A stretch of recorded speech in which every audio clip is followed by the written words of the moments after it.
Muy bien, tal como les anticipamos hace un ratito, ya está Fernando Pereira aquí en estudios, que además hoy inicia acá, en este momento, una recorrida por el departamento, una recorrida por medios, una recorrida que implicará reuniones, charlas, seguramente idas y vueltas entre varios de sus compañeros en diferentes lugares, pero también intercambio con la población, que es la que debe estar obviamente más informada y mejor informada sobre lo que está pasando. Fernando, gracias por estar. Un placer, de verdad. ¿Cómo le va? Me va muy bien. ¿Cómo le va con el casamiento? Bueno, vivíamos juntos hace mucho tiempo, Claro. pero no deja de ser un momento muy bueno de la vida de cualquier persona, bueno, o por lo menos de lo que yo creo que es la vida de cualquier persona. Claro, claro. Y dimos un salto que teníamos previsto en un momento complejo, pero bueno. Bueno, eso le iba a decir, ¿en qué momento? Bueno, la vida es como es, ¿no? Yo no aspiraba a ser presidente del Frente Amplio hace ya unos meses, pero... Y bueno, teníamos en cierta medida planificado ya este año casarnos. En verdad lo teníamos planificado el año pasado y la pandemia de alguna manera nos quitó del ruedo. Pero bueno, el amor es un río inequívocamente acertado. Claro, claro. Bueno, importante que se lo ve feliz en ese sentido. Sí, muy bien. Yo tengo una compañera con la que convivimos y con la que compartimos gustos, anhelos, puntos de vista, amor por el teatro y por el cine, Mire, charlas profundas, mucha lectura, entonces hay muchas cosas que nos unen. claro. Y bueno, por algo ha durado tanto tiempo, ¿no? Bueno, usted dijo recién, yo no me veía como presidente del Frente Amplio, ¿y se ve ahora, previo a la elección ya? Y sí, porque se construyó una cosa que era difícil de lograr, que hubiera un amplio consenso detrás de una candidatura. Esto es un amplio consenso de sectores, de los sectores más importantes en términos de votos que tiene el Frente Amplio, pero también de sectores de menor tamaño, de bases del interior y de bases de Montevideo, y de hecho en el plenario, en el Congreso del Frente Amplio, en el plenario del Frente Amplio la candidatura salió en primera votación por 4/5 de los votos, que es lo que se requiere para ser candidato, y esto es un apoyo muy importante en términos electorales, pero luego un respaldo colectivo para poder conducir la fuerza política para que el Frente Amplio se transforme en opción real de volver a reconquistar el gobierno. Reconquistar el gobierno supone volver a gobernar. Y eso supone tener una plataforma que nos deje en condiciones de llegar para gobernar, pero sobre todo para transformar la sociedad. El Frente Amplio llegó al Uruguay para transformar la sociedad. Y lo mejor es que la transformó.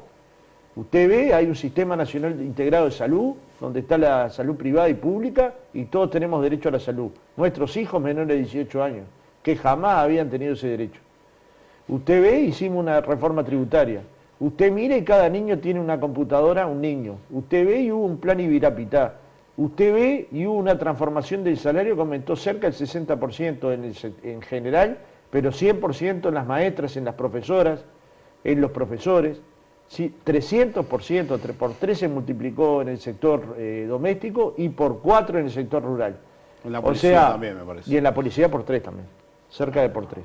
Entonces, digamos, hubo un salto importante. Y luego si miramos las leyes de protección de trabajo, de negociación colectiva, de libertad sindical, 8 horas del trabajador rural, ratificación del Convenio Internacional de Trabajo 189 sobre trabajo doméstico. Y mire que si me deja puedo seguir todo el programa. Sí, no tengo la menor duda. Entonces llegó para transformar y transformó. Bien. Y fue ratificado 2 veces para volver a gobernar. Y hubo un corte. Y ese corte fue analizado por el Congreso del Frente Amplio. Y se autocriticó. Buscó las explicaciones, ¿no? Iba a ir al corte justamente, porque parece que los Frente Amplistas, parece que ese Congreso y parece que el sentir en este momento pasa por ya ir pasando raya a la autocrítica. ¿Qué quedó entonces? Porque uno podría decir, bueno, si el Frente hizo todas esas transformaciones, ¿por qué la ciudadanía terminó cambiando de opción? Por poco, sí, pero terminó cambiando. Y segundo, ¿cuál es la autocrítica que se debe hacer el Frente Amplio en ese sentido? Que no solo hay que gobernar para la gente, hay que gobernar con la gente. Gobernar con la gente es un proceso participativo, que entienda cuáles son las demandas y que al mismo tiempo, en la medida que se van haciendo las transformaciones, la gente sea dueña de esas transformaciones. Si yo vengo acá y te instalo un canal de televisión, vos no sos, venís y trabajás como cualquier día. Si lo instalamos juntos, si pensamos cuál es la mejor estrategia para el canal, si pensamos qué queremos comunicar, si pensamos a quién queremos entrevistar, el canal es de los dos.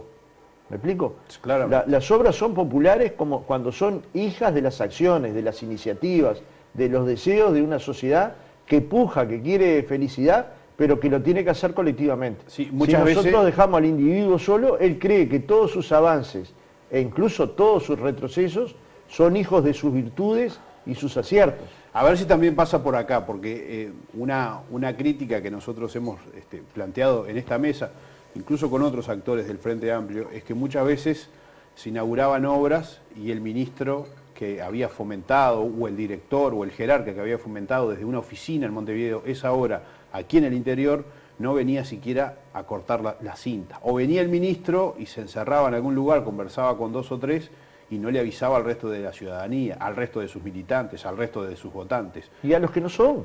¿Va por ahí? Porque si yo hago una carretera, no la hago para los que votaron al Frente Amplio. Claro, exactamente. La hago para todos los uruguayos y uruguayas. El Frente Amplio tiene que proponerse ser la voz de todos aquellos que quieren el desarrollo productivo, el desarrollo social, el desarrollo democrático. Y ese todo es cerca del 80%. No sabés si vas a llegar a ese 80%, pero tenés que tener el objetivo que los uruguayos y uruguayas de buena voluntad ingresen a las filas del Frente Amplio. Y el que ingrese por la misma puerta que el que ingresó en el 71, o en el 83, o en el 84. No hay peajes. Si queremos construir un frente y más amplio, tenemos que hablar con toda la sociedad. Hablar con toda la sociedad es desarrollo productivo vinculado a la ciencia. La ciencia no solo estudia bacterias y virus. Entonces, si tenemos científicos uruguayos en condiciones de aportarle al proyecto productivo del Frente Amplio, arriba. Si tenemos académicos e intelectuales, si tenemos comunicadores y publicistas del primer nivel, ¿por qué no pensar la comunicación institucional? Si tenemos hombres y mujeres de la cultura de todas las formas posibles, me refiero al teatro, al cine, a los espectáculos culturales, claro, a los músicos, al ballet. Si tenemos en todas estas disciplinas gente para aportar, ¿cómo no llenar la huella de Sereni? Pero también las huellas departamentales, me refiero a las sedes departamentales de cultura, de arte, porque de última la transformación, la gran batalla es la hegemonía cultural, es cómo queremos vivir. Yo sigo creyendo en la sociedad de la condescendencia, del amor, de la solidaridad, de darle al pobre lo que le pertenece. Y esto pienso que lo piensa buena parte de la sociedad uruguaya. Si logramos sintonizar con esa buena parte de la sociedad uruguaya, vamos a cambiar. Yo creo que el 5 de diciembre comenzamos a volver. Y comenzar a volver significa una responsabilidad, que es volver para transformar. Y transformar supone transformar con la gente. Esta lección ya la aprendimos, pero el Frente Amplio tiene que estar de autocrítica permanente. ¿Esto qué quiere decir estar de autocrítica permanente? ¿Estar cortándonos la piel? No. Estar escuchando siempre a los uruguayos y uruguayas que militan en los comités de base. Aquellos que no militan en ningún comité de base, que lo encontrás en una plaza, en una feria, y que te hace una observación. Y eso tiene que ser tomado luego para hacer una síntesis política y que nuestra gente te entienda. En definitiva, hoy los uruguayos que añoran tener el mismo nivel de vida que en el 2019. Fíjate vos, llevamos 2 años perdidos, 19 jornales perdidos y 14 en la actividad privada. En 2024 se considera que se podría llegar a tener el mismo salario de 2019, o sea, media década perdida en términos de desarrollo económico. Entonces, vamos a ver, ¿estos eran nuestros mejores 5 años de la vida? En empleo se perdieron 55.000 puestos de empleo, que todavía no se han recuperado a pesar de lo que se dice. En presupuesto educativo cayó el gasto por alumno y la participación en el producto, que cayó. Cayó el producto y cayó la participación en el producto. Entonces, ¿dónde está el mejor país que se iba a construir? Yo no lo veo, pero como yo, me parece que no lo ve buena parte de la sociedad. ¿Desde cuándo no veíamos ollas populares? ¿2002, 2003? De decenas de miles. Entonces, claro que la gente empieza a decir, este no es el modelo que yo quería, este no era el cambio que yo quería. Y a la gente no hay que apurarla, hay que dejarla procesar, porque tomó una decisión. Y el cambio necesita un proceso, pero el proceso ya empezó. La gente ya es consciente que se vivía de mejor manera, que había mayor cantidad de obras, que había una preocupación social por el cuidado de los niños y las personas por discapacidad a través del Sistema Nacional de Cuidado, que había una salud pública con medicamentos, con servicios de calidad y que se van deteriorando. Y cuando eso se empieza a notar, la población es muy capaz y determina un cambio. Y el cambio empieza a darse el 5 de diciembre si logramos hacer una gran interna del Frente Amplio. Voy a cerrar este capítulo, pero respecto a lo anterior, a lo que usted me señalaba en cuanto a la autocrítica, si el Frente Amplio logra ser gobierno nuevamente, ¿va a estar allí Fernando Pereira en la primera línea marcándole esos puntos de autocrítica constante al que le toque gobernar? Sí, el partido no puede separarse de su gobierno, ni puede ordenarle a su gobierno, pero tiene que ser la transmisión con la sociedad y la devolución con el gobierno. Y el gobierno tiene la obligación de escuchar al Frente Amplio. Si me toca a mí, pero si no, al que le toque. Y el Frente Amplio tiene que poder transmitir los dolores ciudadanos, lo que la gente no está entendiendo, los cambios que se están produciendo y no se están sintetizando bien en la gente. Y nuestros gobernantes tienen que estar muchas horas del día con la gente, escuchando sus demandas, escuchando sus preocupaciones, escuchando sus sueños, construyendo sus esperanzas colectivamente. Porque de última, nuestra esperanza es que haya una construcción colectiva. Y las construcciones colectivas son hijas de las culturas de las ciudades, de los departamentos, de las pasiones que ustedes tengan. Exacto. Y esas pasiones no hay que desconocerlas. Nuestros gobernantes tienen que estar atentos a esas pasiones. Y para eso claramente hay que construir un diálogo directo entre el Frente Amplio y cada departamental del Frente Amplio del interior. Y esto supone no un diálogo que yo venga toda la semana, un diálogo permanente. Que cualquier cosa que suceda, la presidencia o la vicepresidencia, la secretaría política, puede accionar rápidamente y tener una comunicación con el gobierno o en el momento actual con el Parlamento, sí, claro, o con los ediles, sí, o con los intendentes que el Frente Amplio tiene en Montevideo, Canelones y Salto. Es decir, tiene que haber una conexión entre quienes gobiernan y quienes dirigen el partido. Porque aquellos partidos que se divorcian de la gente o que dejan de actuar porque están en el gobierno, finalmente terminan en estos procesos que son muy dolorosos, ¿no? Muy bien. Vamos a meternos en la ley de urgente consideración. En las últimas horas ya está previsto que se realice un lanzamiento de una suerte de campaña oficial, pero ayer ya hubo críticas por parte del oficialismo. La propia vicepresidenta de la República, Beatriz Argimón, salió al cruce señalando de que hay algunos que necesitan de mentiras, dijo, para de hablar sobre la ley de urgente consideración. Pero, ¿cuáles serían? Y consideró además ella elementos buenos, dijo, y que sí se le había dicho a la gente durante la elección. ¿Usted conoce la LUC?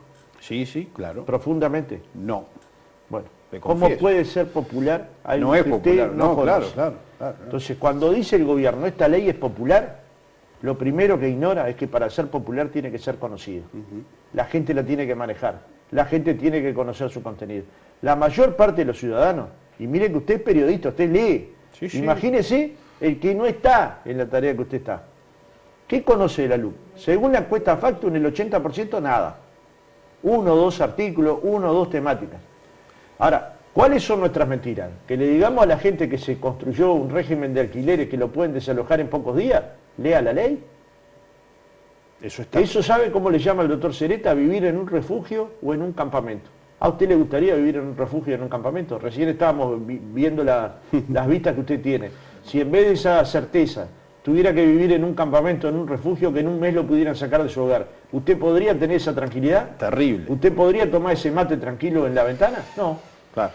Si yo le digo, mire, en la educación había un consejo de 3 maestras o maestros con 10 años de trayectoria docente que tenían la potestad de dirigir la educación pública, primaria e inicial. De decidir con los suyos, exacto. Ahora hay una dirección general.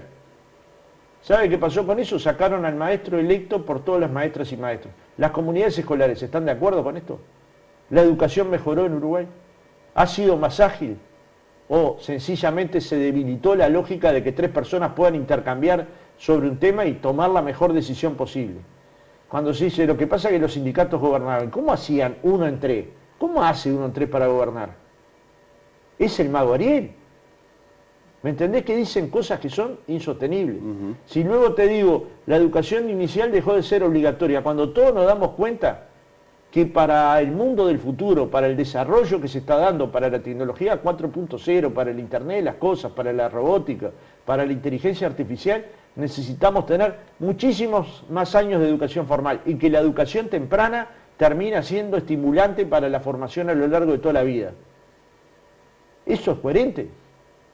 Si yo te digo que se presentaron en el Parlamento con el tema de seguridad el doctor Germán Al, el grado 5 en criminología, la Fiscalía General de la Nación, el Instituto de Derecho Penal, yo te diría el GACH en materia de seguridad, y le cuestionó los artículos porque les decían, van a armar ollas de presión adentro de las cárceles, no con estas palabras, pero yo te la traduzco. Sí, sí, claro.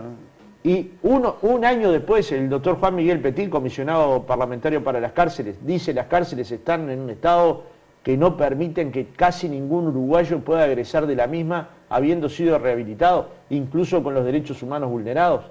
No es que las cárceles no estaban mal, ya estaban mal, están peor. Nuestra seguridad pública está muy dañada y tenemos 3 millones de habitantes menos por año, que son los que provenían del turismo, 3 o 4 dependiendo del año. Entonces nos dicen, bajó la cantidad de delitos. En América Latina entera bajó la cantidad de delitos. Tiene que ver con la pandemia, tiene que ver con la no movilidad. Hay bastante estudio sobre el tema. Ahora, para nuestros hijos queremos ese modelo de 14.000 presos en las cárceles uruguayas, cerca de 14.000. O deberíamos ir a un sistema de rehabilitación que efectivamente quien comete un error lo pague, pero lo pague recuperándose, estudiando dentro de la cárcel, trabajando, generando condiciones para que cuando salga pueda convivir en sociedad.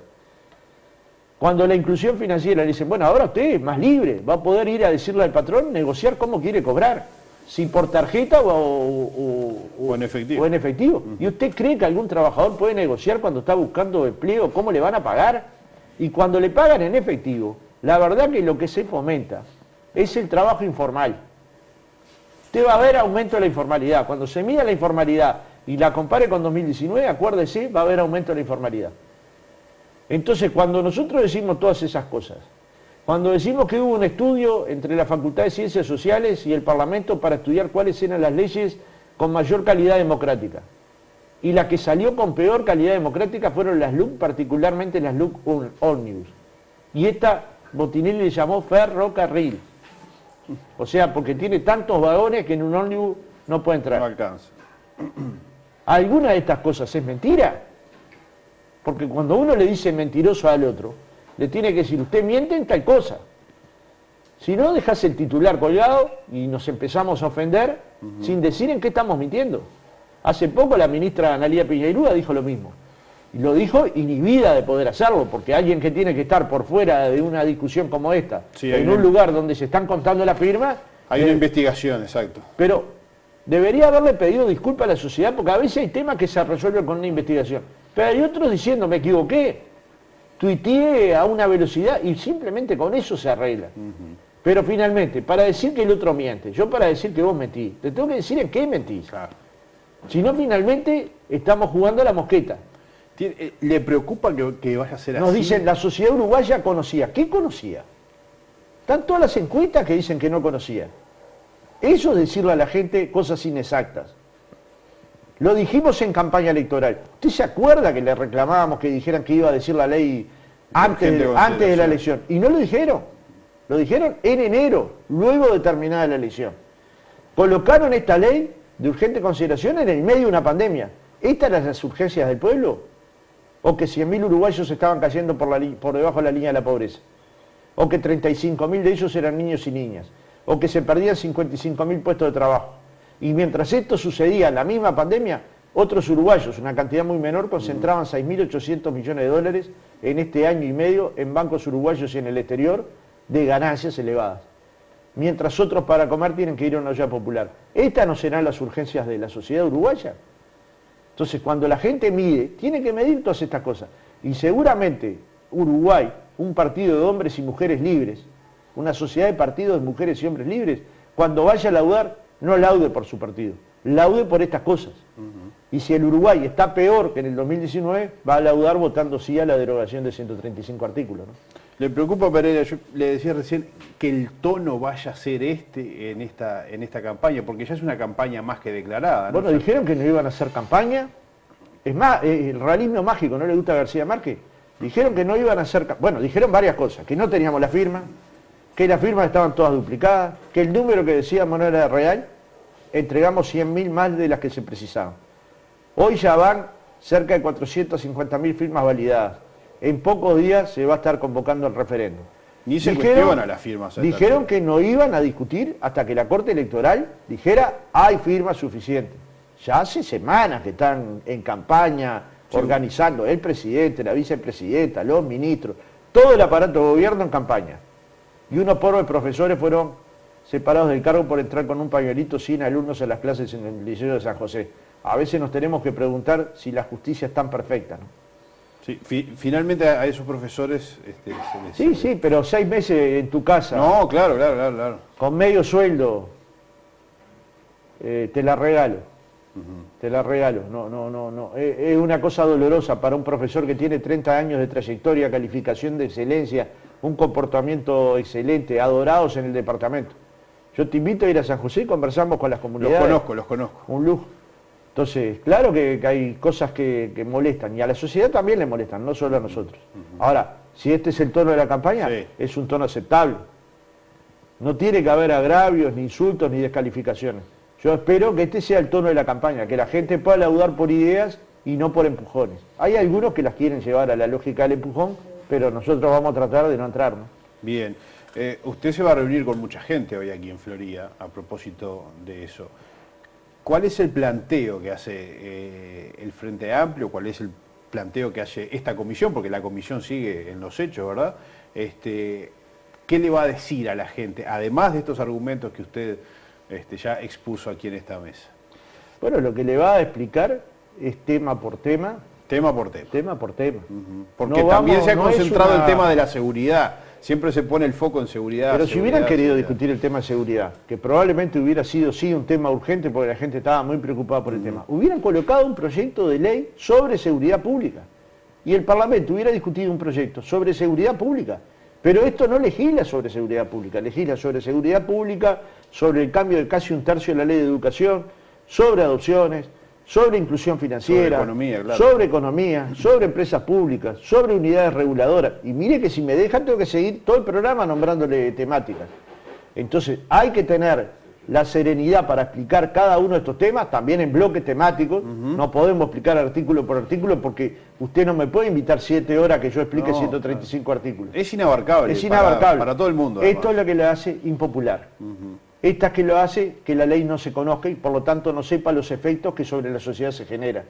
Esto es lo que hace que la gente empiece a entender que está aprobado en su ordenamiento jurídico cuestiones que no conocen en el detalle ni en la general. Y esto es lo que tenemos que ser capaces de explicarle a la ciudadanía, ¿no? Ahora, dentro de eso deben haber prioridades, deben haber puntos específicos de preocupación. En algún momento supongo que en la estrategia ustedes se deben haber trazado, esto no puede quedar fuera de la discusión, bueno, porque algunas cosas van a quedar, ¿no? Más o menos lo que yo le planteé son los ejes donde se va a mover la campaña. Ajá. Probablemente hay temas vinculados a colonización, que lo vamos a trabajar con los colonos, probablemente haya temas vinculados a adopciones, que lo estamos tratando con las organizaciones vinculadas a la niñez y a la adolescencia, probablemente haya temas de inclusión financiera, que obviamente lo estamos tratando con nuestros compañeros bancarios. Pero, insisto, los temas centrales, o el central, te lo traduciría en una frase. A ver. Entre los que creemos que el Estado tiene que ser protector, garantista de servicios públicos de calidad y asegurador de vivienda, salud y educación, y quienes creen, entre otras cosas, a través de la LUC, que el Estado tiene que ser mínimo y que el mercado tiene que regular. Y cuando el mercado regula, hay 100.000 pobres nuevos. Y otros con 6.800 millones de dólares. Entonces, esta es la diferencia conceptual. No se trata de buenos y de malos. Yo no tengo una mala opinión ni de Beatriz Argimón ni de Luis Lacalle Pou como persona, sino el programa de gobierno que están llevando adelante y un rumbo que desde nuestro punto de vista no es el adecuado. O sea, todas esas transformaciones que nos prometían no están. Y fíjense más, para atraer inversiones, presentan un video, un spot de Uruguay del 21, con los logros del Frente Amplio. ¿Esa era la década perdida? la de los molinos cambiando la transformación energética, la que todos los niños tengan una computadora, la del Uruguay que da garantías jurídicas. Recuerde 2004, vaya un rato a 2004, cuando el Frente Amplio estaba por ganar la elección y le decían, no va a haber certeza jurídica, vamos a perder la credibilidad con los países del exterior, no van a poder gobernar con los sindicatos, no se van a poder entender con la sociedad, la economía va a estar al garete. 15 años después, crecimiento económico, mejor distribución, la pobreza cayó del 40 al 9%, un sistema nacional integrado de salud, una reforma tributaria, los trabajadores rurales trabajando 8 horas, el servicio doméstico teniendo un cuarto convenio colectivo. Esto es lo que en realidad pasó en Uruguay. Transmitirlo con claridad y al mismo tiempo mirando las cosas que hicimos mal es la condición sine qua non para ganar el referéndum en primer lugar, que no es solo nosotros, porque ahí la sociedad civil juega un papel importante, pero sobre todo las mujeres y hombres libres. Ya hay dirigentes del Partido Nacional y del Partido Colorado y del Partido de la Gente apoyando el sí. Sí, no salió porque una se encuesta vaya, el otro día que... pero no porque se vaya, yo he hablado con ellos cuando era presidente del presidente, no porque se vayan a ir de sus partidos, o por lo menos no lo tienen planteado hoy. Lo que dicen con esta ley no estamos de acuerdo. Los vallitas no estamos de acuerdo en achicar el papel del Estado. Y los blancos no estamos, algunos blancos no estamos de acuerdo con achicar el papel del Estado. Y ahora gente del Partido de la Gente.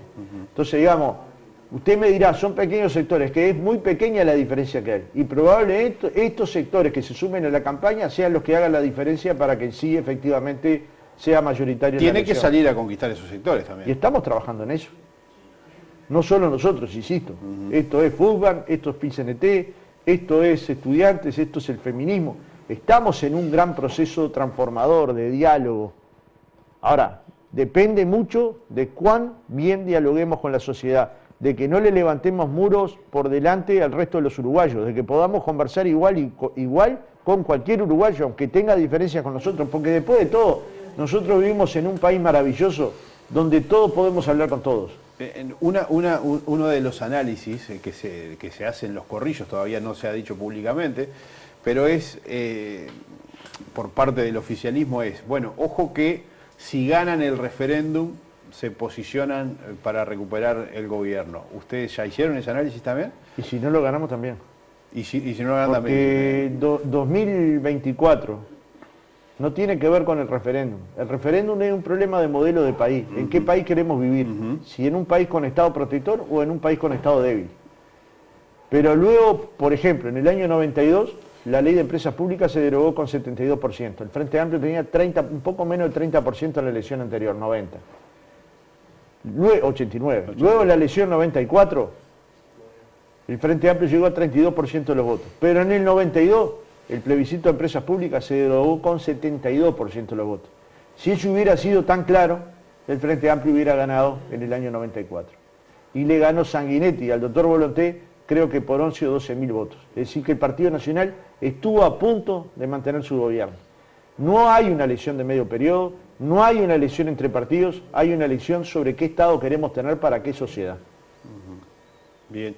Me estaban haciendo un apunte recién. ¿Cuál es la reunión con la gente hoy? A las 19:30 creo que me dijeron. Es verdad, a las 19:30 nos reunimos con los frente amplistas y con los que quieran asistir para intercambiar, conversar, pero sobre todo para escuchar. Escuchar supone colocar el oído en las sensibilidades departamentales, pero también desde el departamento cuáles son las políticas nacionales que aspiran a que el Frente Amplio tenga para comunicarse mejor con nuestra sociedad.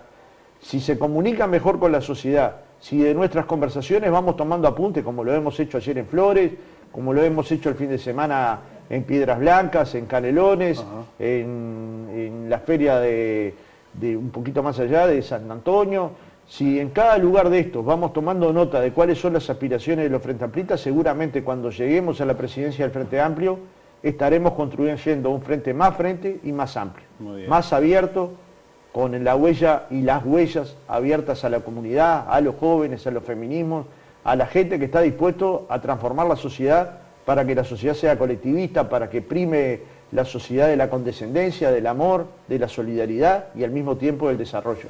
Bueno, Pereira, lo espero cuando quiera otra vez.